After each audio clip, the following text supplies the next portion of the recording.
আসসালামু আলাইকুম। এটা হচ্ছে নোয়াগাড়ির ক্লাস। এটা আপনার ক্লাসটা নষ্ট হয়ে গেছে, যার জন্য আপনার গাড়ি ঠান্ডা দেয় না।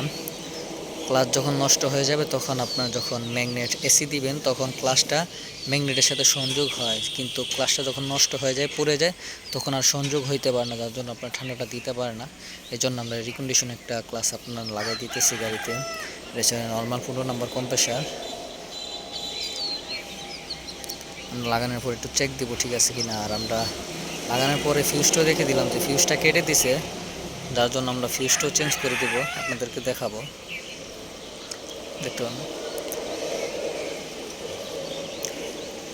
সাইডে ফিউজ বক্স আছে, এই যে এই ফিউজটা কেটে দিছে, এই যে ফিউজটা কাটা, এই দেখতে পারতেছেন মাঝখান দিয়ে কেটে দিছে, এটা আমরা চেঞ্জ করে দেবো। চেঞ্জ করা হয়ে গেলে এই যে আমরা গাড়ি স্টার্ট দিছি, স্টার্ট দিয়ে ঠান্ডা দেখতেছি, মোটামুটি ঠান্ডা হইতেছে। এখন আমরা একটু কন্ডেন্সারটা একটু ওয়াশ করে দেবো, কন্ডেন্সারটা অনেকটা ময়লা হয়ে গেছে। কন্ডেন্সারটা বেশি ময়লা থাকলে আপনার ঠান্ডাটা কমে যাবে আর কম্প্রেসারের উপর প্রেশার পড়বে, গ্যাসটা আপনার ঠান্ডা করতে পারবে না, গ্যাসটা গরম থাকবে, থাকার কারণে কম্প্রেসারের উপর প্রেশার পড়বে আর ঠান্ডাটা কম হবে। আমরা কন্ডেন্সারটা ওয়াশ